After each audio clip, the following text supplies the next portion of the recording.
Okay, तो एक सवाल करते हैं फिर हम आगे बढ़ जाएंगे, ठीक है।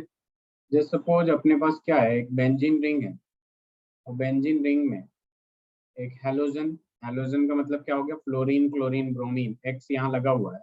तो इस कंपाउंड का जो म्यू है आपका 1.5 डी है। क्या है? 1.5 डी है। तो बेसिकली हमें यहाँ पे क्या करना है हमें म्यू निकालने को दे रखा है किसका, एक्स यहाँ लगा हुआ है, एक्स यहाँ भी लगा दिया। एक्स मतलब क्या है, सेम हेलोजन ग्रुप। तो इसका म्यू हमें निकालना है।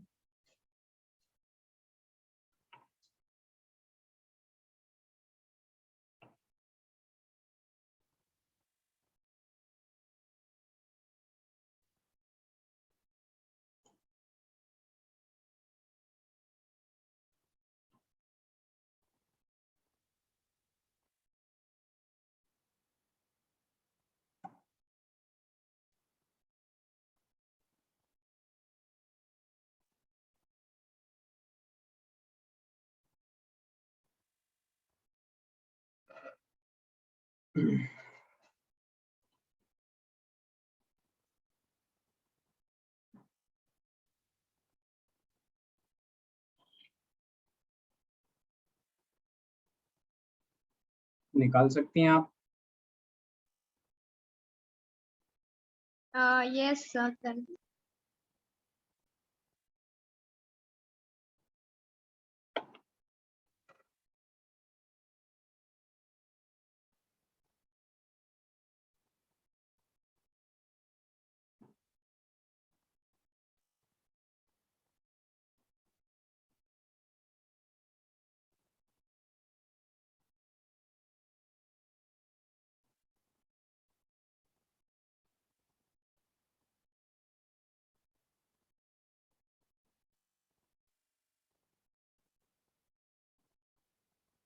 Excuse me, sir. यस। आप ये वाला क्वेश्चन समझा।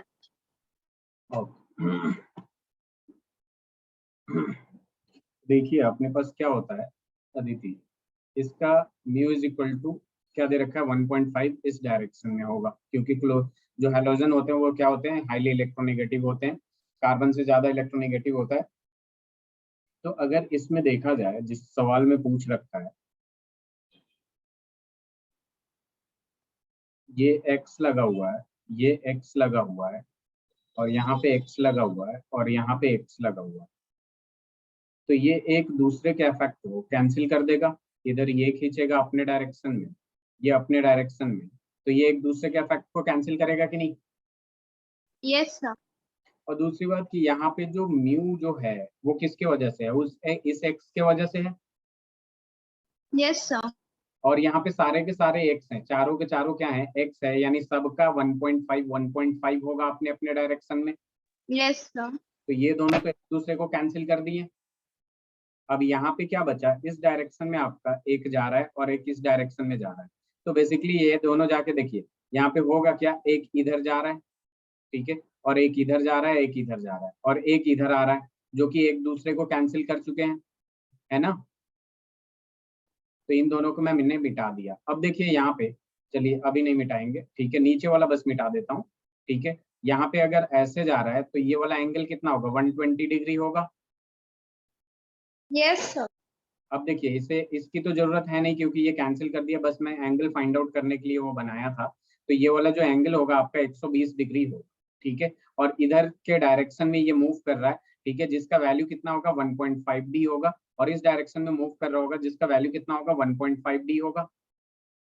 तो हमें क्या निकालना है कि इस मॉलिक्यूल में, इस कंपाउंड में बेसिकली कितना म्यू होगा, ठीक है। तो इन दोनों का जो रिजल्टेंट होगा वही इस मॉलिक्यूल में होगा, जो वेक्टर आपने पढ़ा था अदिति।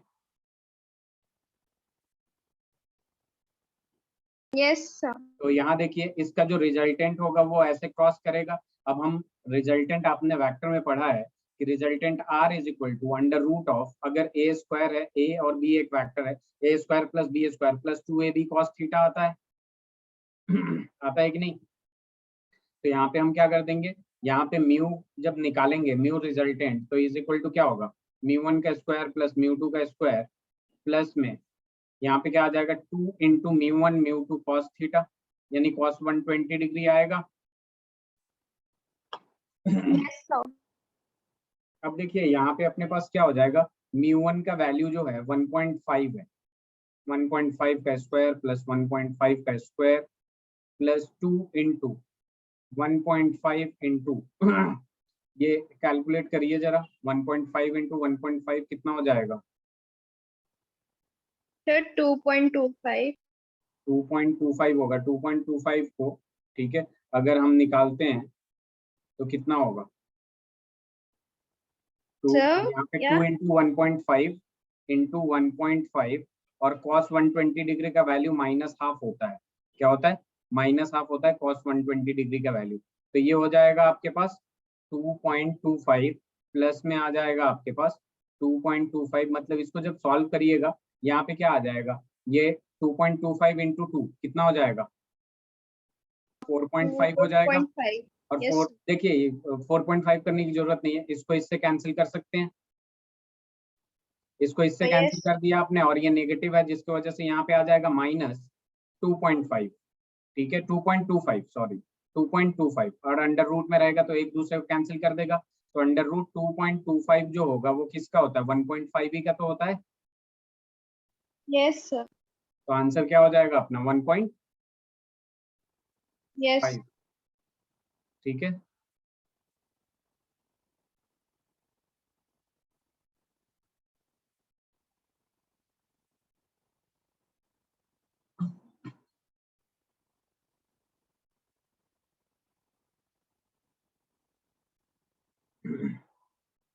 हो गया। आज के लेक्चर में स्टार्टिंग में ज्यादातर थ्योरी पार्ट है अपने पास। Yes, sir. चलिए स्लाइड चेंज करूं। Yes. अब देखिए अपने पास क्या आता है, यहाँ पे अपने पास है स्टेट्स ऑफ मैटर। जब स्टेट्स ऑफ मैटर की बात करते हैं एक्चुअल में यहाँ पे जो होगा अपने पास वो होगा गैसेस एंड लिक्विड्स, और ज्यादातर आपको जो पढ़ना है वो किस में पढ़ना है, गैस के बारे में पढ़ना है। किसके बारे में हमें पढ़ना है, गैस के बारे में पढ़ना है। स्टेट्स ऑफ मैटर की बात करें तो अपने पास सॉलिड स्टेट होता है, फिर गैसियस स्टेट होता है, और फिर आ जाता है आपके पास लिक्विड स्टेट। ये पहले भी पढ़ चुके हैं हम लोग कि इसमें जो होता है आपका डेफिनेट शेप एंड वॉल्यूम, ये बेसिक चीजें हैं। और यहाँ पे क्या हो जाएगा, neither definite volume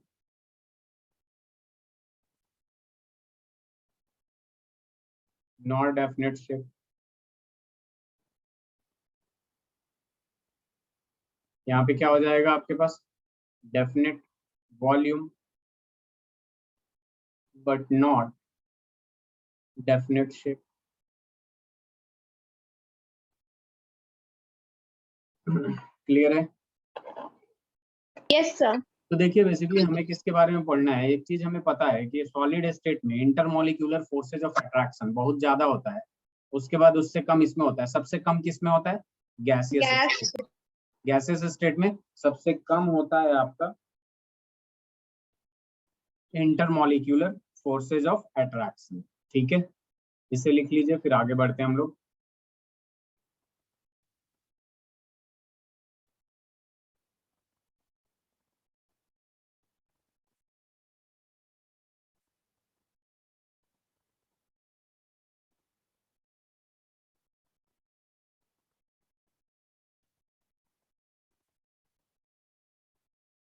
Yes, sir. अब देखिए अपने पास क्या आता है, intermolecular forces of attraction. Intermolecular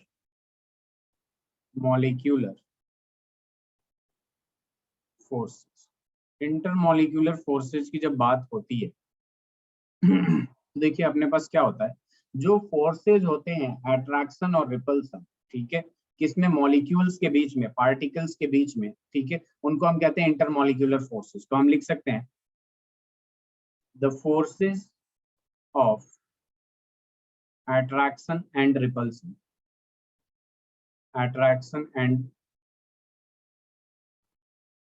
repulsion between interacting particles, between interacting particles, atoms होंगे या मॉलिक्यूल्स होंगे, एटम्स और molecules are called intermolecular forces, intermolecular forces. Clear है? यस। तो इन्हें कहते हैं इंटरमॉलिक्यूलर फोर्सेज, और इंटरमॉलिक्यूलर फोर्सेज जो होते हैं आपके, ठीक है, वो वीक फोर्सेज होते हैं। कैसे होते हैं? वीक फोर्सेज होते हैं। तो यहाँ पे एक पॉइंट डाल के लिख सकते हैं कि the intermolecular forces are weak force, the intermolecular forces are weak forces.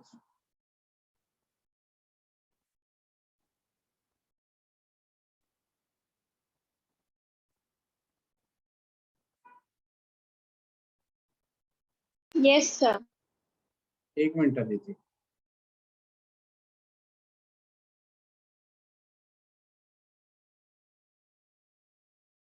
एक मिनट अदिति, बस एक मिनट प्लीज।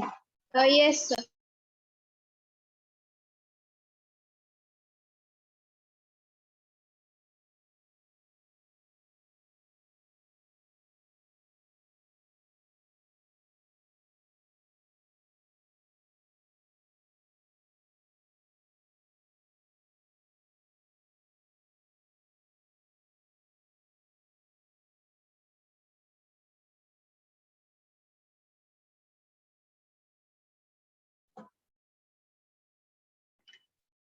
तो ये आपने समझ लिया क्या क्या लिखा हूं मैं? Yes sir. देखिए ये बेसिकली इंटरेक्शन होता है रिपल्सन और अट्रैक्शन का। ठीक है, तो ये क्यों अराइज करता है उसके बारे में देखते हैं। Intermolecular forces,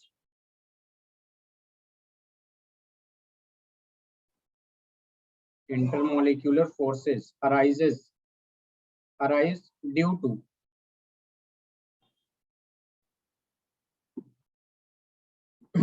due to the following types of interactions.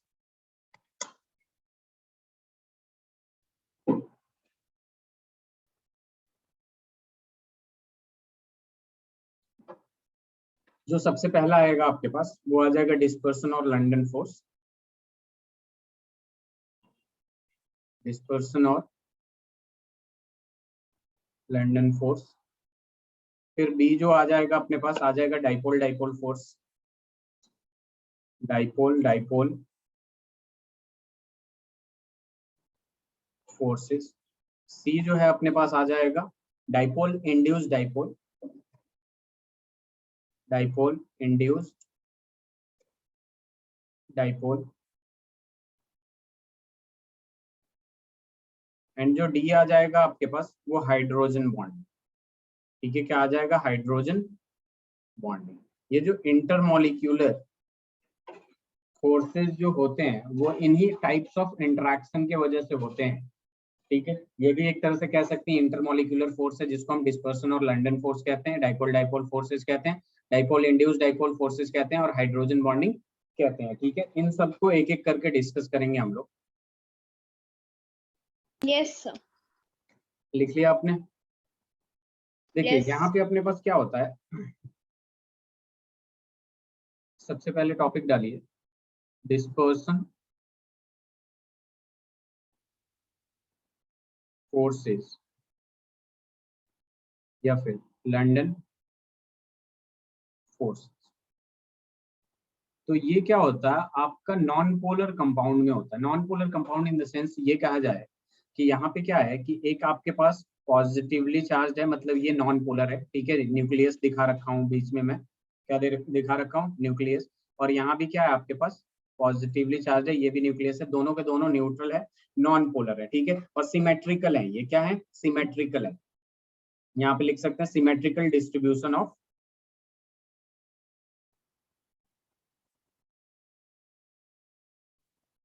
Symmetrical distribution of electronic charge.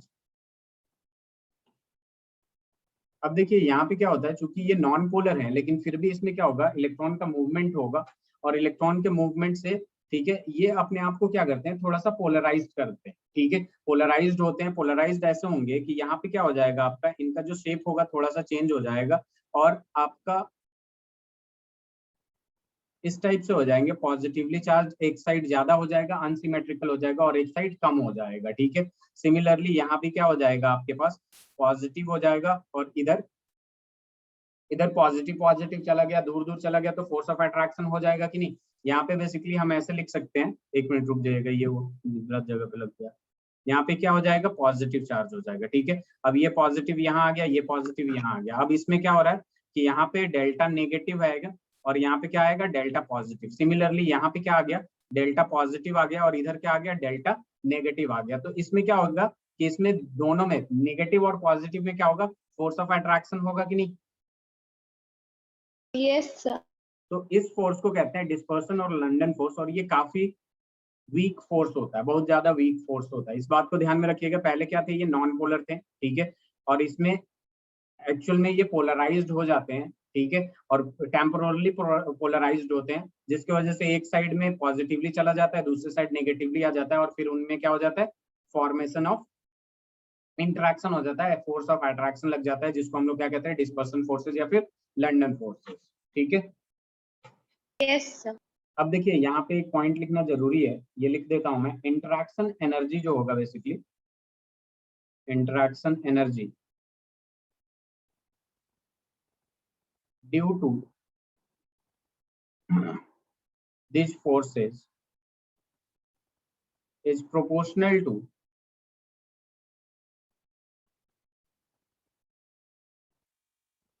the sixth power, एक बार पूछ चुका है ये आपके नीट में, sixth power of the distance, sixth power of the distance between two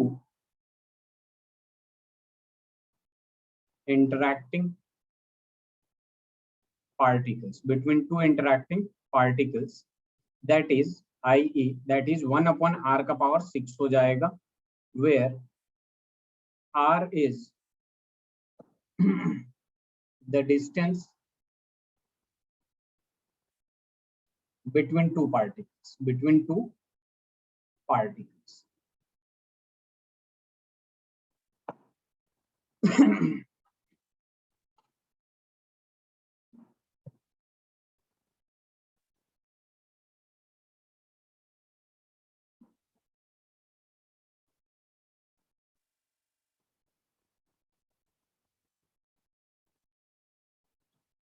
yes sir. हो गया। अब देखिए यहाँ पे इसके बाद एकदम ही आसान होता है, ठीक है। इसमें थोड़ा सा ये होता है कि नॉन पोलर था और पोलराइज्ड हो जाता है टेम्पोरली, जिसकी वजह से फोर्स ऑफ अट्रैक्शन होता है, तो इसको डिस्पर्सन फोर्स कहते हैं। जो दूसरा आता है अपने पास, वो होता है आपका डाइपोल, ठीक है, डाइपोल, और इसको बोलते हैं जिन्होंने इसका रिसर्च किया था, किसॉम फोर्सेस। डाइपोल या फिर किसॉम फोर्सेस या फिर डाइपोल फोर्सेस से सबसे ज्यादा फेमस होता है ये। मतलब ये एक ऐसा कंपाउंड जिसमें डाइपोल हो मॉलिक्यूल, दूसरा भी ऐसा जिसमें डाइपोल हो, और दोनों के बीच में इंटरेक्शन जो होता है, फोर्स ऑफ अट्रैक्शन होता है, वो क्या हो जाएगा, आपका डाइपोल फोर्सेज हो जाएगा। दोबारा मैं बता रहा हूँ, डाइपोल होगा यानी पोलर होगा या नॉन पोलर होगा।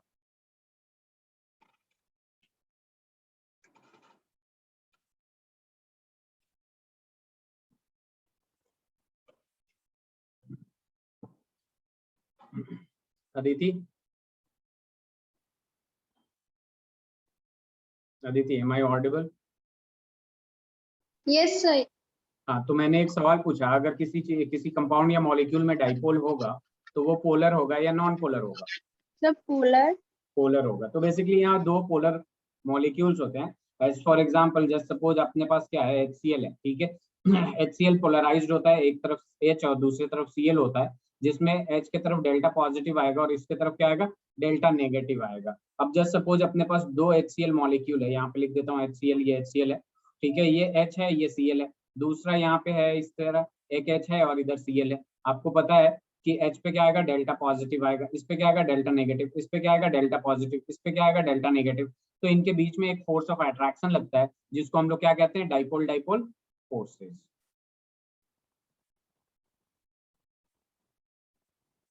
क्लियर है? यस। अब यहाँ पे देखिए, यहाँ भी एक पॉइंट लिखेंगे हम लोग कि dipole dipole interaction energy, dipole dipole interaction energy between stationary polar molecules, stationary जो रुका हुआ है, between stationary polar molecules as in solid, solid में टाइटली पैक्ड होते हैं, is proportional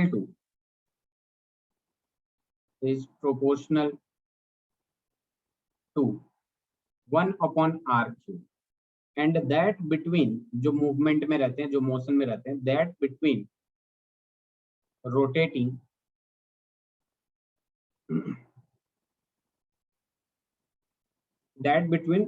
rotating polar molecules is proportional to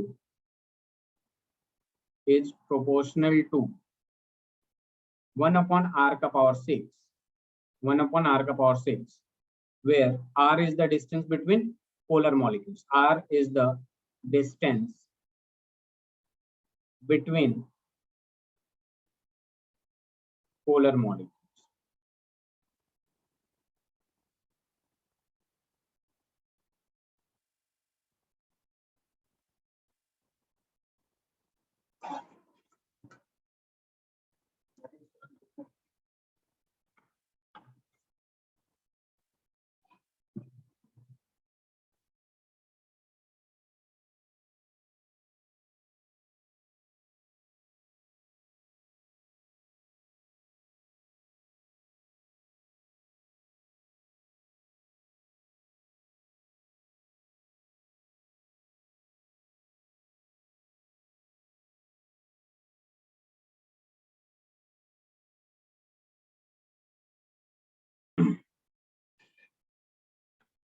लिख लिया आपने?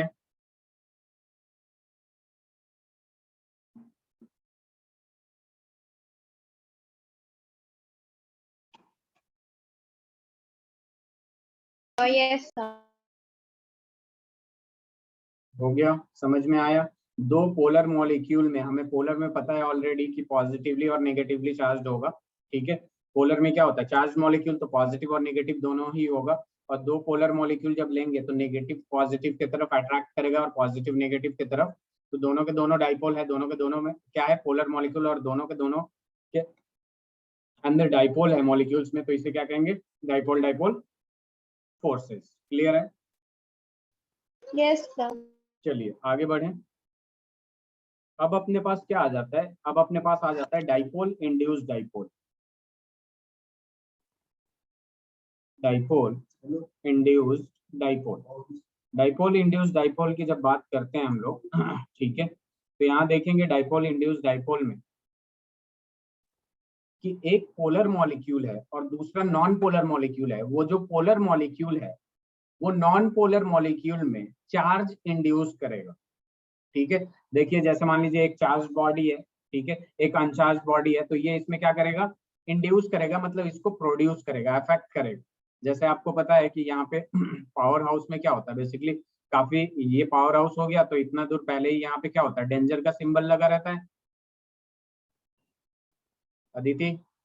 Yes sir. तो यहाँ पे बेसिकली इसके क्या होते हैं कि ये जो रीजन्स होते हैं इसके, ठीक है, इसमें होता ये है कि अगर आपका बॉडी बस कंडक्टर है, ठीक है, और यहाँ पे आप हैं, ठीक है, आपके थ्रू करंट फ्लो नहीं कर रहा है, चार्ज फ्लो नहीं कर रहा है, फिर भी यहाँ पे इतना ज्यादा इसके पास चार्ज होता है, इतना ज्यादा पावर होता है कि ये आपके बॉडी में क्या करेगा, चार्ज इंड्यूस करेगा अपोजिट टू दैट चार्ज, और फिर इसको आपको क्या कर लेगा, अट्रैक्ट कर लेगा, खींच लेगा, और फिर करंट लग जाती है। क्लियर है?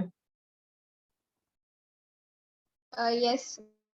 ठीक है, तो ये चीज होता है आपका डाइपोल इंड्यूस डाइपोल में। तो इसमें देखिए मैं दोबारा इसको एक्सप्लेन कर रहा हूँ कि यहाँ पे जस्ट सपोज अपने पास एक कंपाउंड है जिसमें क्या है आपका AB, ठीक है, AB है, जिसमें हम सपोज कर लेते हैं यहाँ है डेल्टा नेगेटिव चार्ज और इसमें है डेल्टा पॉजिटिव चार्ज।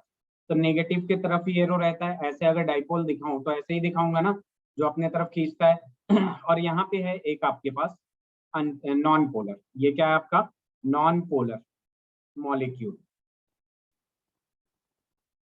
और यहाँ क्या है, ये परमानेंट डाइपोल है, परमानेंट डाइपोल। या फिर डायरेक्ट लिख दें पोलर मॉलिक्यूल, पोलर मॉलिक्यूल। अब ये क्या करेगा, नॉन पोलर मॉलिक्यूल में चार्ज इंड्यूस करेगा, प्रोड्यूस करेगा। मतलब यहाँ पे ए बी जो है, यहाँ ए है यहाँ बी है, जिसमें हमें पता है ये ऐसे जा रहा है, यानी डेल्टा नेगेटिव इधर है, क्या है आपके पास डेल्टा नेगेटिव इधर है और डेल्टा पॉजिटिव इधर है, तो इसमें एक चार्ज प्रोड्यूस करेगा, ठीक है। डेल्टा नेगेटिव इधर है तो डेल्टा पॉजिटिव इधर अट्रैक्ट करेगा और इधर डेल्टा नेगेटिव, ठीक है। अब ये भी क्या हो गया आपका पोलर बना दिया, और इन दोनों में एक फोर्स ऑफ अट्रैक्शन लग जाएगा, जिसको हम लोग क्या कहते हैं, डाइपोल इंड्यूस्ड डाइपोल। इसमें भी एक पॉइंट Yes, sir. इसमें भी एक पॉइंट लिख देते हैं, जैसे उसमें लिखा गया था, the interaction energy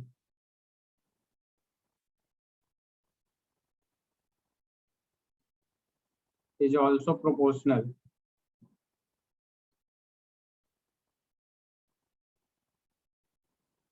to 1/r⁶ and depends upon the dipole moment, depend upon the dipole moment of the polar molecule, of the polar molecule and polarizability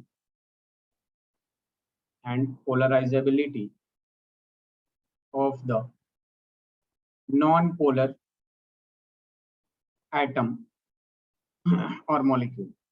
ये नॉन पोलर एटम जो है कितना पोलराइजेबल है, ठीक है, उस पर भी डिपेंड करता है। जितना ज्यादा पोलराइजेबल होगा उतना ज्यादा इंड्यूस होगा उसमें चार्ज। Yes. लिख लिया आपने? Yes, sir. चलिए अब बात करते हैं हम लोग हाइड्रोजन बॉन्डिंग की। इसमें तो ऑलरेडी हम लोग केमिकल बॉन्डिंग में भी पढ़ चुके हैं कि हाइड्रोजन बॉन्डिंग क्या होता है, तो बस इसमें रिमाइंड करा दूंगा मैं आपको कि जो हाइड्रोजन बॉन्डिंग होता है बेसिकली, उसके लिए दो चीजें चाहिए, स्मॉल साइज चाहिए प्लस हाई इलेक्ट्रोनेगेटिविटी चाहिए, हाई इलेक्ट्रोनेगेटिविटी।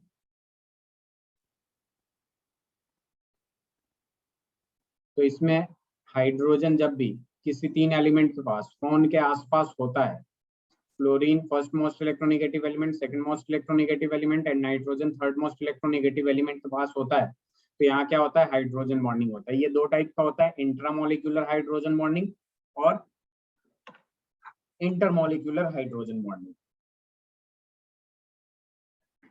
ठीक है। Yes.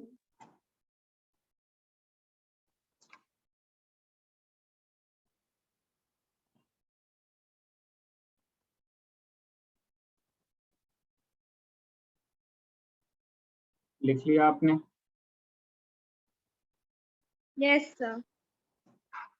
अब देखिए यहाँ पे बात आती है आपकी थर्मल एनर्जी, ठीक है। किसकी बात आती है, thermal energy. Thermal energy basically होता क्या है, सबसे पहले इसको डिफाइन कर देते हैं, डिफाइन करते ही समझ में आ जाएगा कि आपका जो एनर्जी होता है किसी भी बॉडी का, किसी भी सब्सटेंस का, ड्यू टू इट्स मोशन और मूवमेंट ऑफ इट्स एटम, उसे कहते हैं थर्मल एनर्जी। तो इसलिए it is defined as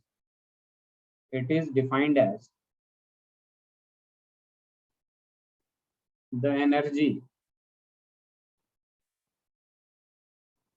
of a body due to its, direct लिख देते हैं, ड्यू टू मोशन और मूवमेंट ऑफ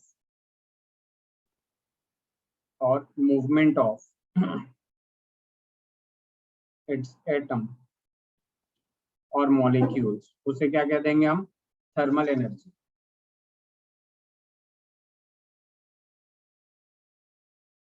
यस सर। लिख लिया आपने? Yes sir. स्लाइड चेंज करूं? Yes sir. अब देखिए यहाँ पे बहुत आसान है, ठीक है। यहाँ पे क्या है, आपके पास एक गैस है, गैस लिख दिया। यहाँ पे मैंने ले लिया लिक्विड, ठीक है, और यहाँ ले लिया मैंने सॉलिड। तो यहाँ पे बेसिकली होता क्या है, जो मॉलिक्यूलर इंट्रैक्शन है, जो मॉलिक्यूलर इंट्रैक्शन है वो सबसे ज्यादा किस में होगा? सॉलिड में होगा कि नहीं?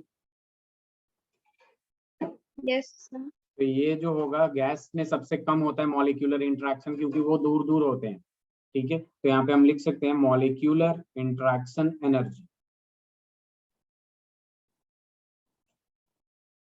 ठीक है। और वहीं बात करें हम थर्मल एनर्जी का, तो मूवमेंट सबसे ज्यादा जिसमें होगा उसी में सबसे ज्यादा थर्मल एनर्जी होगा। यस। तो थर्मल एनर्जी ज्यादा किसमें होगा? गैस में गैस। होगा। ठीक है, तो हम लिख सकते हैं यहाँ थर्मल एनर्जी। बहुत आसान है, ठीक है। Yes sir. क्लियर है? Yes sir. Very good. अब देखिए हम लोग क्या करेंगे, यहाँ पे सबसे पहले जैसे प्रेशर वगैरह हो गया, ठीक है, उनके यूनिट की बात करेंगे, क्योंकि यहाँ कन्वर्जन की बहुत बात होती है, ठीक है। तो यहाँ पे जब बात करेंगे हम स्टेट्स ऑफ मैटर में, ठीक है, तो यहाँ पे क्या आ जाता है कि 4 पैरामीटर होता है बेसिकली, ठीक है। गैसियस स्टेट में 4 पैरामीटर होता है, कैरेक्टरिस्टिक्स होता है, जिसको हम क्या कहते हैं? प्रेशर, वॉल्यूम, टेम्परेचर और अमाउंट ऑफ सब्सटेंस, या अमाउंट ऑफ गैस कह लीजिए, चूंकि गैस ही पढ़ना है हमें। तो यहाँ पे हम लिख सकते हैं there are 4 parameters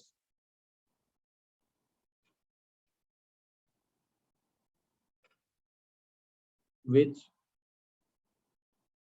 characterize the behavior of gas।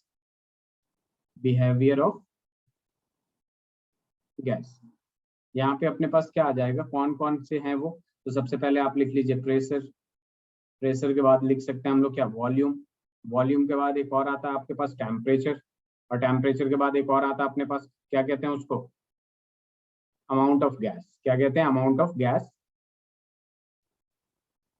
Amount of gas कह लीजिए या फिर number of moles of gas कह लीजिए, number of moles of gas.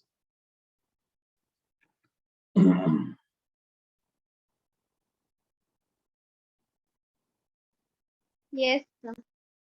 अब देखिए यहाँ पे जब प्रेशर की बात करते हैं तो यूनिट ऑफ प्रेशर देखते हैं, ठीक है। यूनिट ऑफ प्रेशर देखते हैं तो जो प्रेशर का सबसे बड़ा यूनिट पता है आपको कौन सा होता है?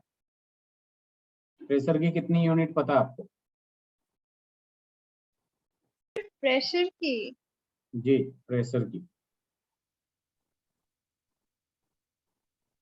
देखिए एटीएम हो गया, बार हो गया, एमएमएचजी हो गया, टॉर हो गया, ये सारे किसके हैं? प्रेशर के ही तो यूनिट है ना। क्लियर है? यस। तो जो बिगेस्ट यूनिट होता है ना वो एटीएम होता है। The biggest unit of pressure is ATM. ATM का मतलब क्या हो गया? Atmospheric atmospheric pressure. Atmospheric pressure, atmospheric pressure, इसे लिख लीजिएगा, फिर नेक्स्ट स्लाइड में लेते हैं।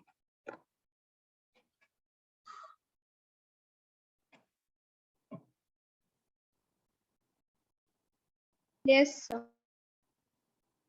अब देखिए अपने पास क्या आता है, ठीक है। सबसे पहले एटीएम को बार में कन्वर्ट करते हैं। 1 एटीएम इज इक्वल टू होता है 1.01325 बार, ठीक है। और आपका 1 बार इज इक्वल टू देखते हैं तो 1 बार is equal to almost 0.987 ATM हो, ठीक है।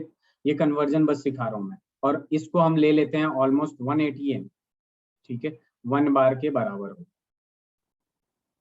180 एम इज इक्वल टू 1 बार मान लेते हैं। क्लियर है? Yes sir. क्वेश्चन सॉल्व करने के लिए for numericals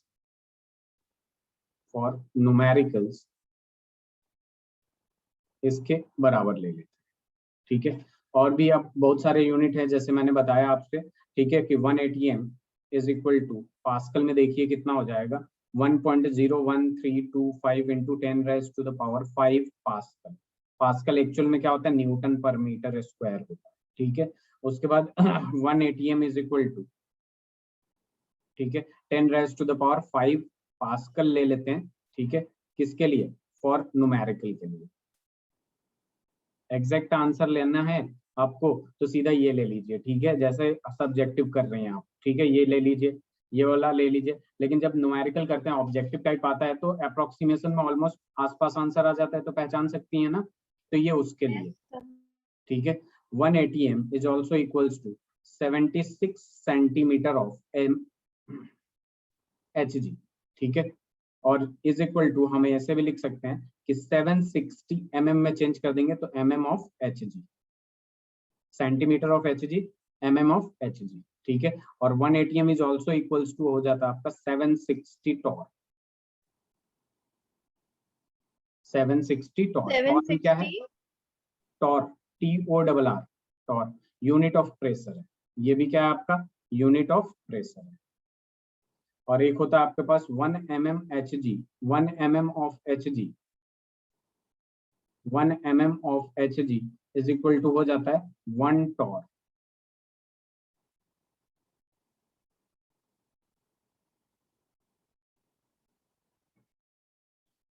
yes sir. Easy है? यस। अब देखिए अपने पास क्या आ जाता है, ये सारी चीजें मतलब बेसिक चीजें थी जो आपको आता है। इसके बाद अपने पास आता है gas laws.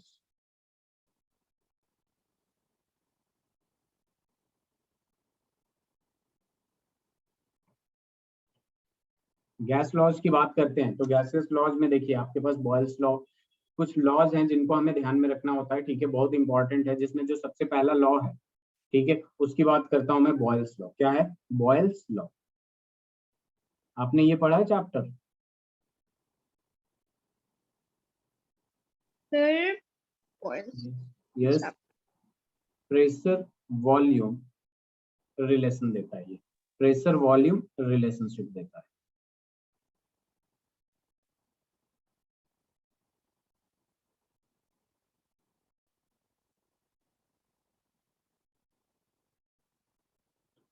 Pressure volume relationship देता है।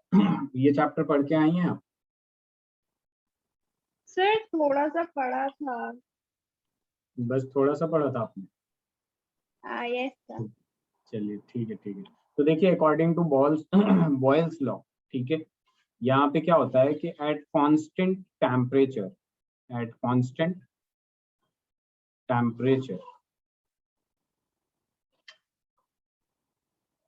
the volume of a fixed amount of gas, fixed amount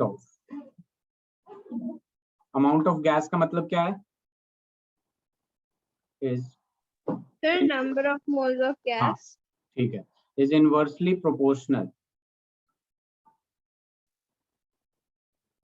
is inversely proportional to its pressure, is inversely proportional to its pressure, ठीक है। तो यहाँ पे आ जाएगा कि वॉल्यूम जो है इनवर्सली प्रोपोर्शनल टू प्रेशर है, तो इस प्रोपोर्शनैलिटी साइन को हटाएंगे तो यहाँ पे क्या आ जाएगा, K अपॉन P लिख सकते हैं। ये K क्या है, कांस्टेंट है, प्रोपोर्शनैलिटी साइन को हटाने के लिए यूज किया हमने। Yes sir. तो ऐसे भी लिख सकते हैं PV is equal to K, which means PV is equal to क्या हो जाएगा, कांस्टेंट हो जाएगा, यस सर। ठीक है। मतलब ये तभी अप्लाई होगा, ठीक है, ये तभी अप्लाई होगा जब आपका temperature and number of moles जो होंगे वो क्या होंगे, कांस्टेंट। कांस्टेंट। समझ में आई बात? Yes, sir. अब देखिए यहाँ पे अपने पास क्या होता है, PV is equal to constant, PV is equal to K. तो अगर पीवी कांस्टेंट है तो कहीं पे मतलब यहाँ पे अगर रिलेशन निकाले हम, तो ये हो सकता है कि initial P1 V1 is equal to final P2 V2 लिख सकते हैं। अगर आपका टेम्परेचर और नंबर ऑफ मोल्स कांस्टेंट है तो ये चीजें लिख सकते हैं। Yes, sir. तो ये पिछले स्लाइड वाला लिख लिया था आपने? एक सेकंड. हाँ, टेक योर टाइम।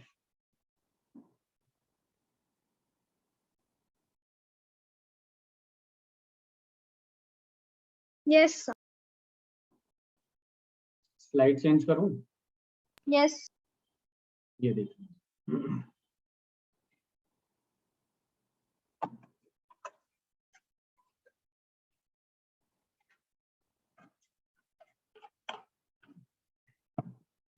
हो गया। Yes, sir. अब देखिए ये P1 V1 is equal to P2 V2 आपके पास आ चुका है, ठीक है, ये पहला फॉर्म है, ठीक है। अब देखिए अल्टरनेटिव फॉर्म के लिए थोड़ा सा आपको एक चीज ध्यान में रखना पड़ेगा, ठीक है। अल्टरनेटिव फॉर्म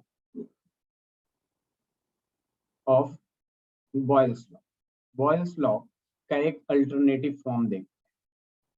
यहाँ पे देखिए आपको पता है कि डेंसिटी इज इक्वल टू क्या होता है, मास अपॉन वॉल्यूम होता है कि नहीं? Yes, sir. ठीक है, यहाँ पे अगर हम मास को फिक्स्ड कर दिए, क्योंकि नंबर ऑफ मोल्स फिक्स है, तो आई थिंक मास भी क्या होगा, फिक्स्ड होगा। सुन रही हैं आप अदिति? Yes, sir. यहाँ मैंने क्या किया, मास को फिक्स्ड कर दिया, इसका मतलब डेंसिटी जो है इनवर्सली प्रोपोर्शनल टू वॉल्यूम है। Yes, sir. और प्रेशर भी जो है volume directly proportional to pressure, it means pressure is also sorry volume inversely proportional to pressure, it means pressure is also inversely proportional to volume. Yes, sir. अब यहाँ पे इसका मतलब ये भी इसका इनवर्सली प्रोपोर्शनल है, ये भी इसका इनवर्सली प्रोपोर्शनल है, तो डी जो होगा, प्रेशर जो होगा डायरेक्टली प्रोपोर्शनल टू डी होगा। Yes, sir.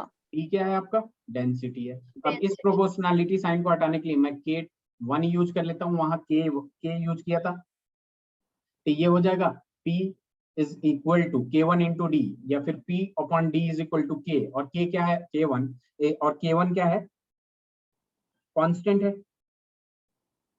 Yes, sir. तो यहाँ पे एक और फॉर्मूला आ जाएगा, P1 upon D1 is equal to P2 upon D2 लिख सकता हूँ। Yes, sir. तो आसान है। Yes, sir. ये लिख लीजिए।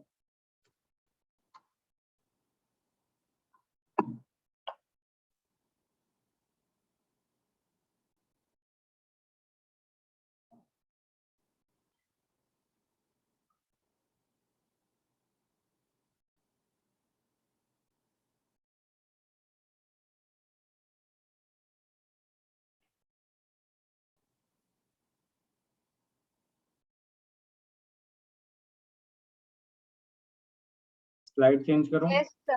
Yes, sir. अब देखिए यहाँ से कंक्लूजन क्या मिलता है, ठीक है।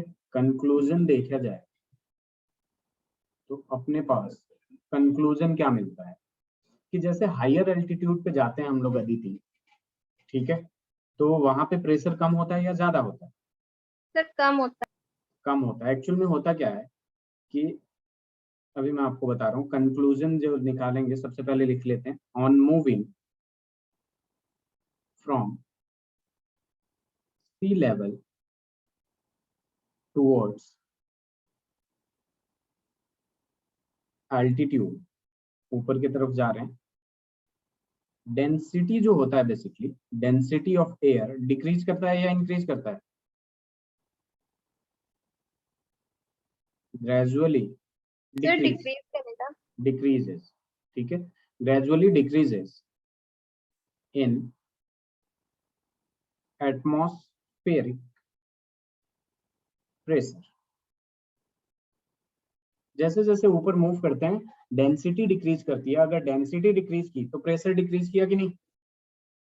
Yes, sir. तो यहाँ पे अपने पास क्या हो जाएगा कि जैसे ये एक आपका हो जाएगा सी लेवल, जस्ट सपोज ये क्या हो गया, सी लेवल, इसके ऊपर जस्ट सपोज ये क्या हो गया आपका, नॉर्मल लेवल, ठीक है, ये क्या हो गया, नॉर्मल हो गया, और यहाँ पे जो आएगा आपका एल्टीट्यूड आ गया, ठीक है, एल्टीट्यूड आ गया, एल्टीट्यूड, वेट अ मिनट, यहाँ आ जाएगा नॉर्मल, यहाँ आ जाएगा एल्टीट्यूड। तो यहाँ पे जो आपका प्रेशर होगा बेसिकली, वो जब सी लेवल पे होगा तो ग्रेटर देन 1 atm होगा, और नॉर्मल में P is equal to 1 atm होगा, और एल्टीट्यूड पे जाएंगे तो P जो होगा लेस देन 1 atm होगा।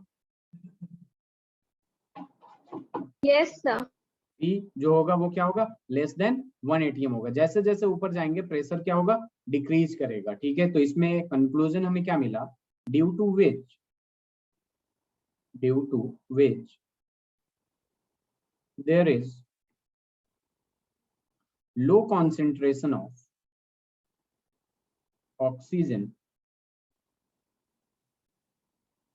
in the blood, क्योंकि प्रेशर कम हो जाता है in the blood of people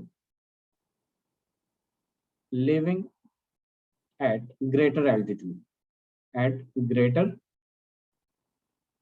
altitude, clear है, and suffering from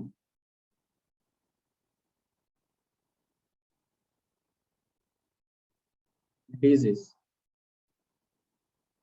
called altitude sickness, altitude sickness।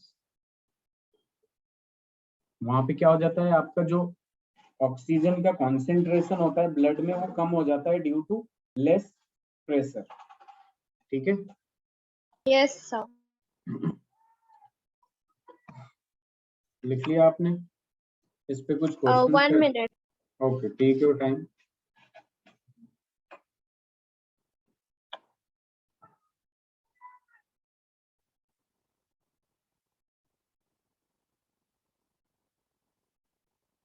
Yes sir.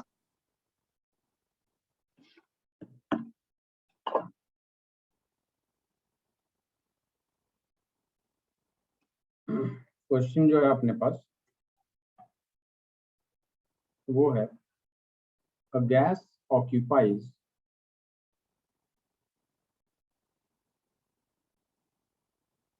200 ml at a pressure of 0.82 bar at 20 degrees centigrade. How much volume will it occupy when it subjected to external pressure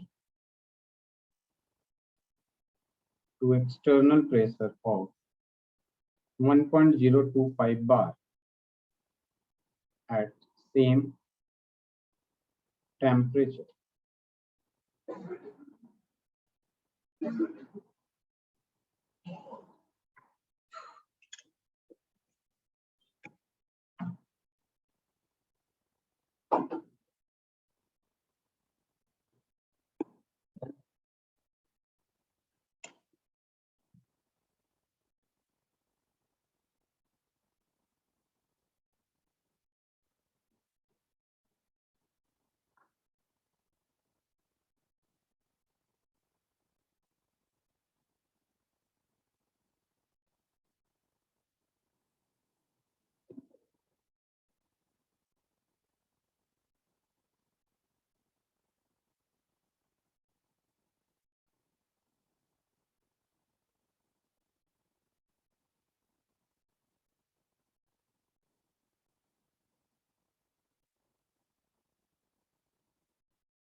sir 160।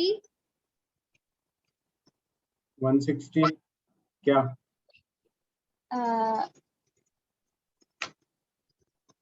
ml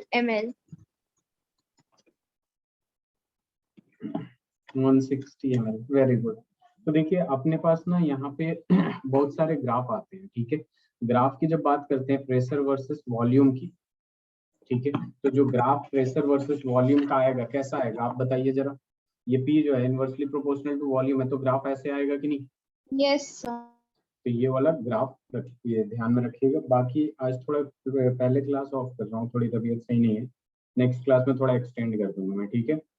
yes sir और next class में अपने पास Charles law है और बहुत सारे graph हैं, ठीक है, एवोगैड्रो लॉ है, ये yes सारे sir Charles law, Avogadro law, Boyle's law मैं आपको बता ही दिया। फिर आपके पास गैस आइडियल गैस इक्वेशन आएगा, कंबाइंड गैस लॉ आएगा, ठीक है।